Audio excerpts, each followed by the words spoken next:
Mustafiz sir বলেই ফেলেছেন যে মানে আমরা আসলে জুলাইয়ের একটা সুশীল সমাজের দিকে আগে গেছি, যেটা হচ্ছে সবচেয়ে বড় ভুল। আমি যেটা আপনার টকশোতে আগেও বলেছি, 5 তারিখ থেকে 8 তারিখের যে ঘটনাগুলো ঘটেছিল, কারা ঘটিয়েছিল, কেন ঘটিয়েছিল, এটা খতিয়ে দেখা খুব জরুরি দরকার ছিল, যে কারণে আজকে আমাদের সাফারিংস গুলো, এটা আমি বারবারই বলি।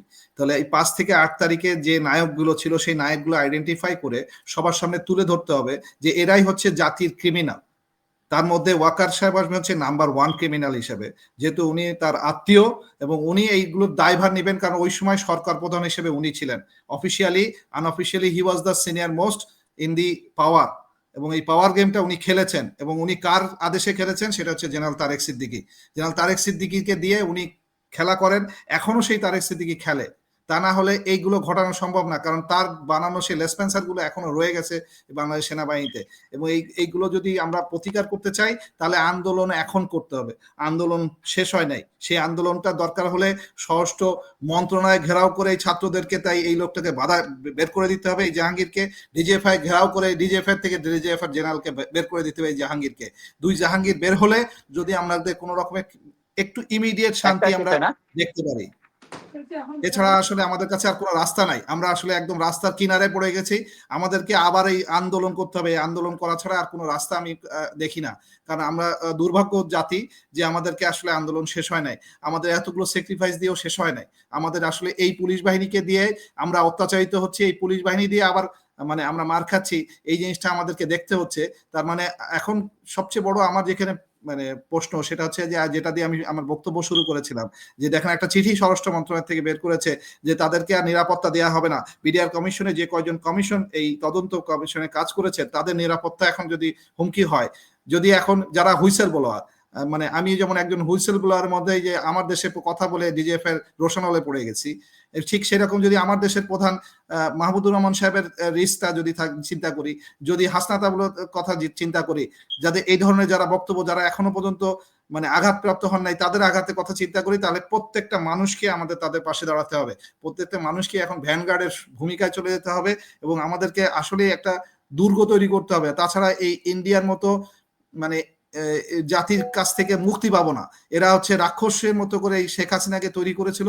শেখ হাসিনার এই আওয়ামী লীগ আমাদেরকে যেমন মানে পিচাস তৈরি করে দিয়ে গেছে, মানে একজন জেনারেল জিয়ার মতো 1030টা মার্ডার কেসের আসামি তৈরি করতে পারছে। সেরকম যদি আমরা এদের থেকে বেরোতে চাই, তাহলে আমাদেরকে ওদের মধ্যে ওইভাবে হিংস্রতার সাথে ডিল করতে হবে। এই সুশীল ভাবে ডিল করলে হবে না, যেটা মোস্তাফিজ স্যার বলেছেন, আমি ওনার সাথে সম্পূর্ণ একমত। ধন্যবাদ। অসংখ্য ধন্যবাদ।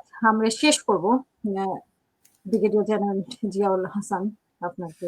আমি পরিশেষে বলবো একটা কথা, যে বাংলাদেশে এখন যে অবস্থা চলছে, এই হাদির হত্যাকাণ্ডের প্রচেষ্টার মধ্যে দিয়ে এটা খুব নগ্নভাবে উন্মোচিত যে বাংলাদেশকে অস্থিতিশীল করার জন্য, এবং এটা তো বোঝা যায় ডিজিএফআই এর একটা মানে দুর্বলতা বা কুটচাল যেটাই বলে, কৌশল যেটাই বলি না কেন। আমি বলবো যে অ্যাকচুয়ালি যতক্ষণ পর্যন্ত আমাদের যে সমস্ত এই ধরনের হত্যাকাণ্ডে সবসময় কিন্তু আমরা এর ফল পাই না, একটা কারণ হলো এটা শুরুতেই আমরা একে অপরকে অ্যাকিউজ করতে থাকি, এবং নির্দিষ্ট যে রাজনৈতিক দল যেরকম বিএনপি জামাতকে অ্যাকিউজ করছে, জামাত বিএনপিকে অ্যাকিউজ করছে, যার ফলে এই হত্যাকাণ্ডকে কিন্তু একটা ক্রিমিনাল অ্যাক্ট হিসাবে কিন্তু আগে ধরা হয় না। এটাকে প্রথমেই ধরা হয় সে একটা রাজনৈতিক হত্যাকাণ্ডের শিকার, সুতরাং এটাকে রাজনৈতিক প্রিজম দিয়ে দেখতে হবে।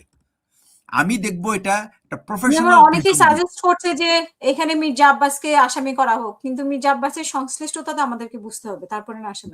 আমার পয়েন্টটা হচ্ছে যে এটা দাবি অনেকেই করতে পারে। প্রথম কথা হচ্ছে এই হত্যাকাণ্ডটা বুঝতে হবে যে এই হত্যাকাণ্ডের উদ্দেশ্যটা কি।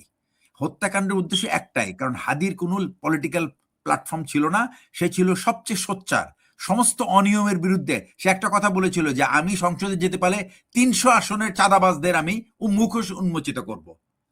আপনি চিন্তা করে দেখেন, সে 299 জন এমপির অপকর্মকে সে উন্মোচিত করতে চেয়েছে। এবং আমরা সবাই জানি যে এমপি সাহেবরা যখনই নির্বাচিত হয়ে যায়, তখন তাদের ধান্দাই থাকে নেক্সট 5 ইয়ার্স কিভাবে তারা কি কামাইতে পারবে। কেউ ওখানে ওই পাবলিক সার্ভিস দিতে যায় না, বুলশিট এই কথা। তাই যদি যাইতো তাহলে আজকে দেশের অবস্থা এরকম হতো না। তো সুতরাং সে যখন একটা সত্যি কথা বলছে, এই সত্য কথাটা কোনো এমপি এটা পছন্দ করতে পারে না, যারা ভাবতেছে এমপি হবে।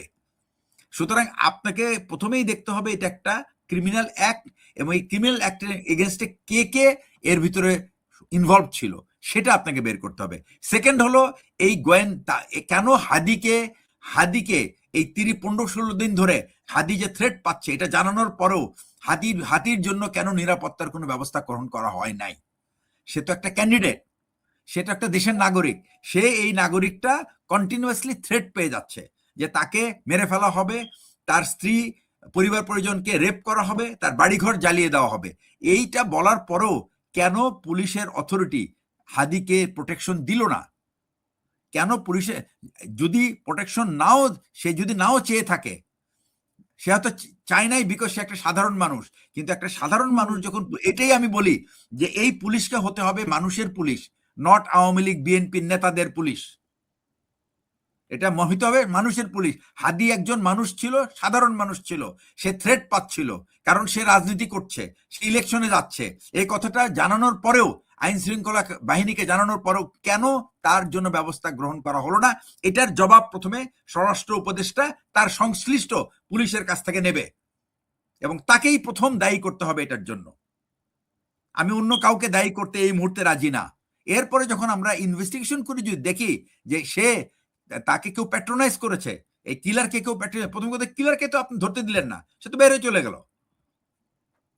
আমাদের এই হাউকাউতে তো কিলার তো অ্যাকচুয়ালি বের হয়ে চলে গেছে, সে নিরাপদে।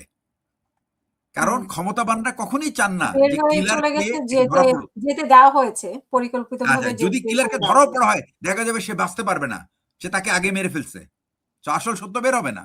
এটা তো সিনেমাতে দেখি রে ভাই আমরা। আর বাংলাদেশ তো সিনেমার বাইরে না, বাংলাদেশে যা কিচ্ছু হয় সব কিন্তু সিনেমার আউটপুট। ওই সিনেমাতে দেখে তারপর এখানে তারা এক্সারসাইজ করে, এখানে তারা অ্যাপ্লাই করে। এটা সিনেমাতে কিছু অবিশ্বাস্য রেজাল্ট পাওয়া যায়, এখানে কোনো রেজাল্টই পাওয়া যায় না। এই হলো বাংলাদেশ। সুতরাং জেল, এবং এইগুলির জন্য কেউ লজ্জা পায় না। আমি কেন বলছি যে এই যে একটা ঘটনা ঘটলো, একটা স্বরাষ্ট্র উপদেষ্টা, একটা যে কোনো একটা সুস্থ গণতান্ত্রিক দেশ হইলে সেখানে স্বরাষ্ট্রমন্ত্রী প্রথমে বলতো, আমি মাফ চাই, I have failed to do this duty, so I hereby quit। এই সাহস, এই লজ্জাও নাই, এই সাহসও নাই কারো। এখানে কোনো উপদেষ্টা লজ্জা পায় না তাদের ব্যর্থতার জন্য, কোনো ব্যর্থতার জন্য কেউ লজ্জা পায় না। এটা একটা নির্লজ্জ একটা প্রশাসন আমরা পেয়েছি। তো এই হলো অবস্থা। এবং এরা প্রশাসনের প্রথম থেকেই বলছে, ভাই এখান থেকে সব তো হাসিনার লোক, আমরা সরাতে পারতেছি না। তোমাকে সরাতে না করছে কে? তুমি যদি হাসিনার লোক থাকে তুমি সরাও না কেন? কেউ কি না করছে? কারণ তুমি সরাইতে জানো না কেমনে সরাইতে হয়, কারণ তোমার ওই গাটস নাই, তোমার ওই সেই শীট দ্বারা নাই, এই জন্য তুমি করতে পারো না। বাংলাদেশের মানুষ সব দায়িত্ব দিছে এই ইউনূস সাহেবকে, যে এই ভাই 1.5 বছরে আমাদের লাইফটাকে একটু ডিফারেন্ট করেন। উনি ওনার যা অর্জন করেছে ভালো, আসল অর্জন তো করতে পারেন নাই। উনি দিছে কি 8টা মাস ধরে উনি অহেতুক একটা লোককে ডেকে এনে ফালতু কিছু সংস্কার করছে, যেটা কোনো কাজে লাগবে না। এই সংস্কার বাংলাদেশে 1971 মডেলের টয়োটা চালাইতো এই সংসদ, তারা এখন সংস্কার করে 73 মডেলের টয়োটা আনছে, যেখানে সারা দুনিয়া চলতেছে টেসলায়। আমাদের তো একটা আমরা ভালো একটা সংবিধান চেয়েছিলাম, যেখানে এই সংবিধানের কোথাও কি আছে কোনো জবাবদিহিতার কোনো ছিটে ফোটা? সত্যিকার অর্থে কোথাও নাই। আরে ওনারা নিজেরাই তো জবাব দেয় না। এই গত একটা বছরে ওনারা সরকারি টাকায় বেতন দিছে না, সরকারি গাড়ি চালাইছে না, ওনারা পাবলিককে কি কোথাও কোনো ব্যাখ্যা দিছে যে আমি কি করছি, এখানে কি আমি অর্জন করলাম এই একটা বছরে, আমি আপনাদের জন্য কি আনলাম? বলছে কোনো উপদেষ্টাকে কি, এই সমস্ত উপদেষ্টাকে কি প্রধান উপদেষ্টা বলছে go and tell to the people আপনি কি করছেন এই একটা বছর? বেতন ভাতা তো সবই খাইছেন, কি করছেন? কিছুই করে নাই। তো এটাই যদি অবস্থা হয়, তাহলে এই দেশের এই সুশীলেরা, যাদের কোনো রাজনৈতিক ব্যাকগ্রাউন্ড নাই, যাদের কোনো সমর্থন নাই, তারা যখন এইভাবে পার পেয়ে গেল, রাজনীতিবিদরা যখন আসবে তখন তুমি তাদের টিকিও ছুঁতে পারবা না, যদি এই অবস্থায় থাকে। স্যার এই আপনার সাথে স্যার একটু যোগ করতেছি যেহেতু শেষের পথে।